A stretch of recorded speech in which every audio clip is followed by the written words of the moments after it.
Pada tanggal 15 Agustus 1945, Kaisar Hirohito memerintahkan penghentian permusuhan terhadap sekutu. Setelah sebelumnya, yaitu pada tanggal 14 Agustus 1945, sekutu menjatuhkan bom atom di kota Hiroshima dan Nagasaki. Berita tentang gencatan senjata yang dilakukan oleh Jepang ini disiarkan di radio Jepang dari Tokyo. Ternyata siaran tersebut tertangkap di Indonesia dan Sultan Syahrir mendengar berita tersebut. A world founded upon faith and understanding. Apa benar yang saya dengar?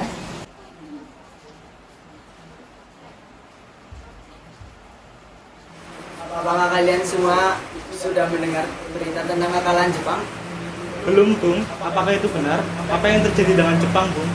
Dari yang ku dengar, sekutu telah menjatuhkan bom di kota Hiroshima dan Nagasaki. Maka dari itu, Jepang melakukan gencatan senjata. Kalau begitu, berarti kita harus segera memproklamirkan kemerdekaan. Ya, benar. Jepang sudah tak ada lagi wewenang di negeri kita ini. Kita harus memanfaatkan momen ini. Setelah mendengar berita kekalahan Jepang, Chairul Saleh segera merencanakan pertemuan dengan anggota golongan muda lainnya untuk membicarakan masalah proklamasi kemerdekaan. Pertemuan ini dilangsungkan di Jalan Pegangsaan Timur, nomor 17, Jakarta, pukul 20.00 WIB. Teman-teman semuanya, sudahkah kalian mendengar berita kekalahan Jepang? Belum kawan, dari mana kau tahu tentang itu? Barusan, saya dan Sukarni berkumpul dengan Syahrir. Ia mendengar siaran radio Jepang yang mengumumkan berita tentang gencatan senjata itu. Berarti negara kita sekarang sedang dalam keadaan vacuum of power. Benar. Saya mengumpulkan kalian semua di sini untuk membicarakan masalah itu. Kita harus memanfaatkan situasi ini untuk memproklamasikan kemerdekaan. Tepat sekali. Kalau begitu kita harus membagi tugas. Wikana dan Hairul, kalian harus pergi ke kediaman Soekarno untuk menyampaikan kabar ini. Saya dan Bung Darwis akan memerintahkan anggota pemuda lainnya untuk merebut kekuasaan dari Jepang. Kediaman Soekarno, Jalan Pegangsaan Timur nomor 56, Jakarta, pukul 22.00 WIB, terjadi perdebatan serius antara golongan pemuda dengan Soekarno. Kita harus memproklamirkan kemerdekaan sekarang, Bung. Ini batang leherku, serahkan aku ke pojok itu sekarang. Dan potonglah malam ini juga, kau tidak usah menunggu hingga esok hari. Tapi ini saat yang sangat tepat, Bung. Jepang sudah kalah oleh sekutu dan tak ada lagi kekuasaan di negeri ini. Mengapa kita harus menunggu? Rakyat sudah sangat menderita karena penjajahan ini. Jepang adalah masa yang silam. Belum lagi kita harus menghadapi Belanda yang hendak mengambil kekuasaan kembali di negeri kita. Jika saudara tidak setuju dengan apa yang saya katakan dan mengira saudara telah sanggup menopang kekuatan sendiri, mengapa datang pada Soekarno dan meminta untuk memproklamir kemerdekaan? Apa kita harus menunggu Jepang untuk memerdekakan bangsa ini? Kita bisa, Bung. Kita harus bangkit dan memproklamasikan kemerdekaan ini. Mengapa harus menunggu janji manis itu? Jepang saja sudah kalah dalam perang sucinya. Kekuatan segelintir ini takkan mampu mengalahkan armada perang milik Jepang. Coba kau perlihatkan padaku mana bukti kekuatan yang diperhitungkan itu. Apa tindakanmu untuk menyelamatkan wanita dan anak-anak jika ternyata terjadi pertumpahan darah? Bagaimana cara kita nanti untuk mempertahankan kemerdekaan? Coba bayangkan, bagaimana kita akan tegak di atas kekuatan sendiri. Tapi semakin cepat kita memproklamasikan kemerdekaan, semakin cepat pula kita mengakhiri penderitaan rakyat yang sudah ditanggung selama ini. Inilah yang ditunggu-tunggu bangsa kita, Bung. Baiklah, tapi berikan kami waktu berunding sebentar. Kemudian, para anggota golongan tua yang berada di kediaman Soekarno langsung membicarakan permasalahan tersebut. Bagaimana ini? Para pemuda sudah menuntut untuk segera memproklamasikan kemerdekaan. Tapi kita tidak boleh gegabah, Bung. Kita butuh waktu untuk mempersiapkan dengan matang, agar tidak terjadi sesuatu yang tidak kita inginkan.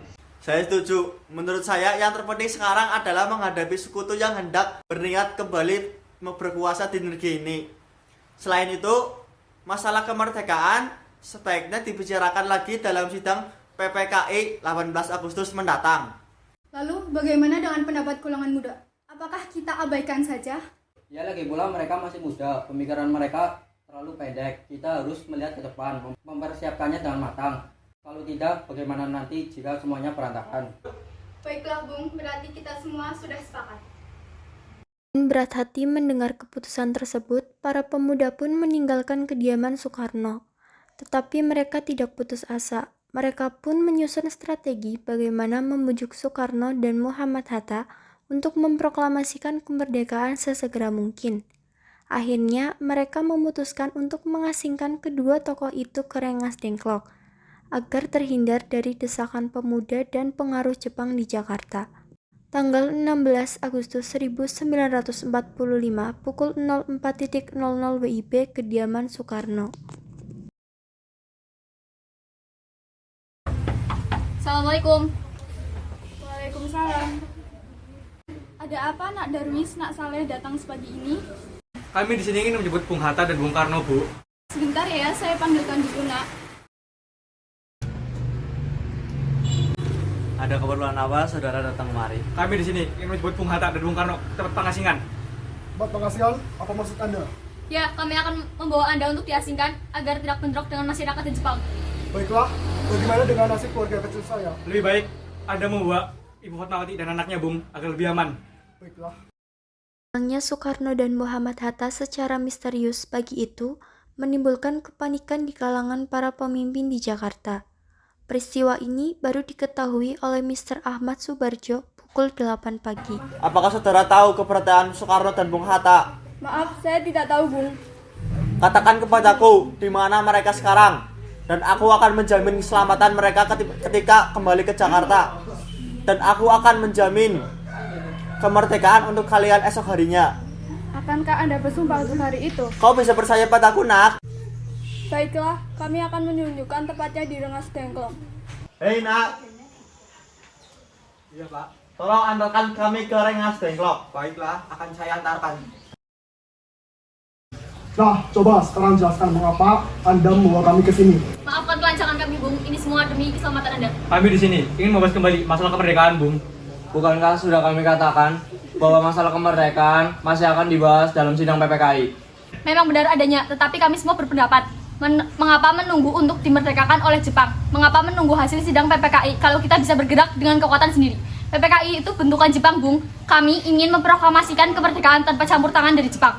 Pendapat itu benar, namun kita masih terlalu dini untuk memproklamasikan kemerdekaan. Selain itu, kita belum siap dan masih membutuhkan bantuan dari Jepang untuk merdeka.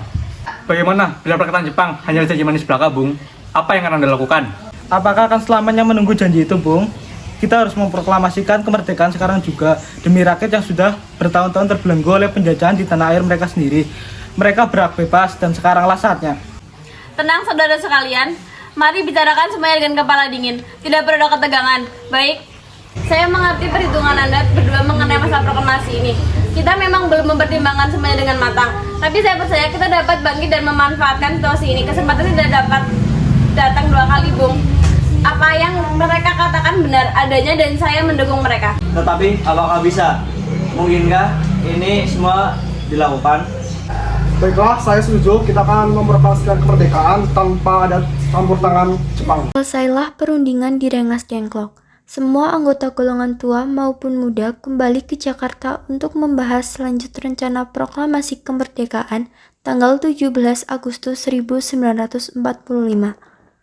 Tanggal 16 Agustus 1945, pukul 23.00 WIB, rombongan tiba di Jakarta. Bagaimana kita membicarakan naskah proklamasi untuk mendeklarasikan kemerdekaan kita? Kita butuh tempat untuk membahasnya, Bung. Tetapi, hari sudah malam. Pihak Jepang tak mungkin mengizinkan kita melakukan kegiatan sekarang. Apalagi jika mereka tahu bahwa kita hendak membicarakan tentang proklamasi. Saya punya ide. Kita akan meminjam rumah perwira Jepang Laksmana Maeda.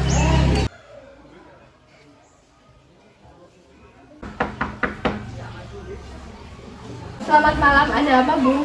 Maaf kami mengganggu Anda malam-malam begini. Kami perlu tempat untuk membicarakan rencana kemerdekaan yang akan dilangsungkan esok hari. Benarkah itu? Kalau begitu masuklah. Saya turut gembira mendengar kabar itu. Silahkan gunakan ruangan yang kalian butuhkan. Saya akan pergi istirahat dulu. Terima kasih Pak Guru ya. 3 eksponen pemuda yaitu Soekarni, Sudiro, dan PM Diah menyaksikan Soekarno, Muhammad Hatta, dan Mr. Ahmad Subarjo membahas perumusan naskah proklamasi. Acara perumusan naskah proklamasi berjalan lancar. Tidak ditemukan kesulitan untuk menemukan rumusan yang tepat. Sebagai hasil pembicaraan mereka bertiga, diperolehlah rumusan yang ditulis tangan oleh Soekarno. Pada tanggal 17 Agustus 1945 pukul 04.00 WIB, dibacakanlah rumusan naskah proklamasi untuk yang pertama kalinya di depan para hadirin yang berada di Rumah Maida yang langsung disetujui. Namun, kemudian timbullah persoalan tentang siapa saja yang akan menandatangani naskah proklamasi. Menurut saya, sebaiknya naskah proklamasi ini tidak ditandatangani oleh anggota PPKI. Emang kenapa? Lantas siapa yang akan menandatanganinya? PPKI kan lembaga bentukan Jepang. Kita sudah sepakat tadi untuk melaksanakan proklamasi tanpa campur tangan Jepang. Kau benar, Nat. Bagaimana ini, Bung? Adakah dari kalian punya pendapat untuk menyelesaikan masalah ini? Bagaimana jika naskah ini ditandatangani oleh para hadirin yang datang saat ini, seperti Amerika ketika menandatangani teks deklarasinya? Jangan, kita tidak boleh meniru. Kita harus berbeda dengan bangsa lain. Lalu bagaimana Bung Karno? Tolong kau ketik teks proklamasi ini dan jagalah dengan baik. Baik, Bung.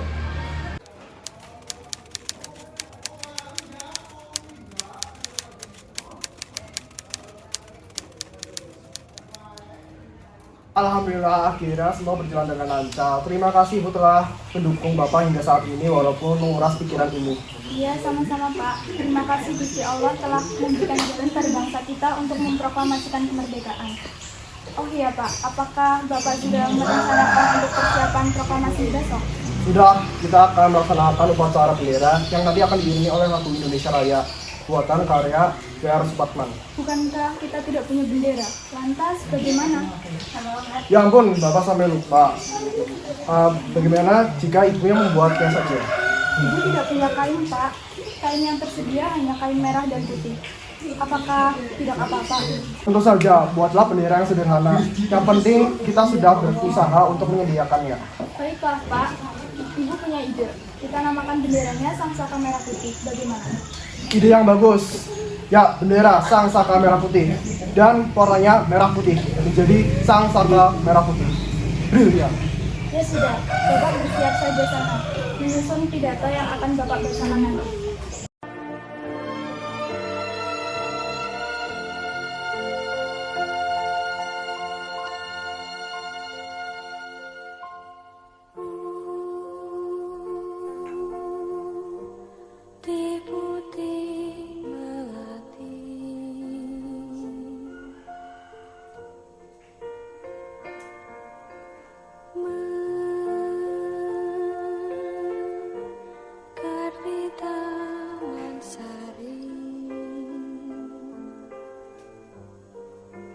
Semerbak wangi penjuru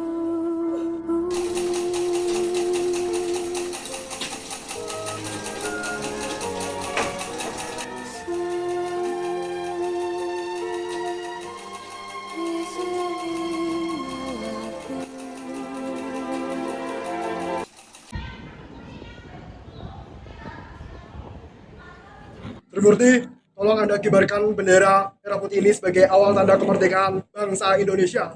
Siap, Bung. Saya akan menyuruh anak didik saya untuk mengibarkannya. Baiklah.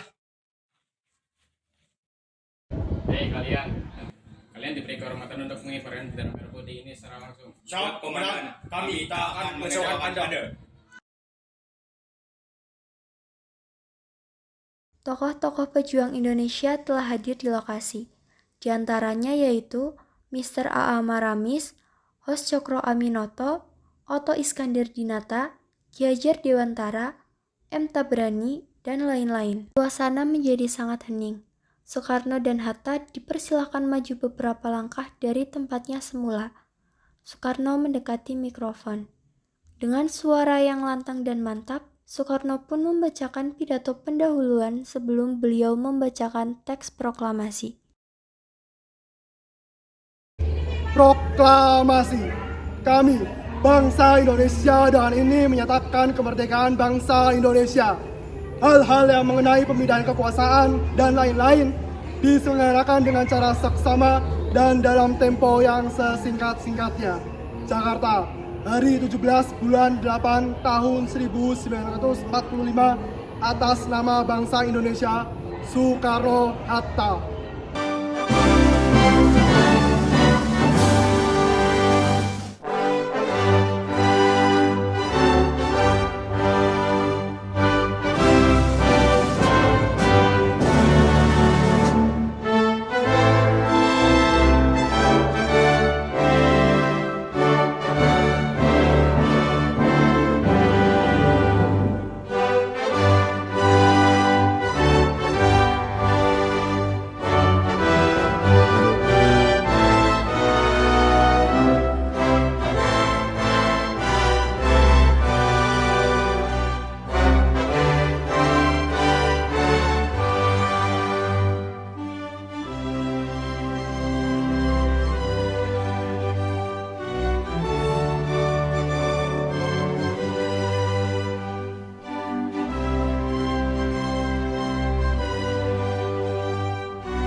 Peristiwa proklamasi ini memang hanya berlangsung sebentar. Namun, peristiwa itu telah mengubah segala sendi kehidupan bangsa Indonesia. Peristiwa proklamasi kemerdekaan telah menjadi momentum puncak perjuangan bangsa Indonesia. Oleh karena itu, kita sebagai generasi penerus bangsa harus berprestasi dalam rangka mengisi kemerdekaan tersebut, bukan malah menodainya. Kita harus bisa membalas budi para pejuang tanah air zaman dahulu dengan cara mempertahankan kemerdekaan ini.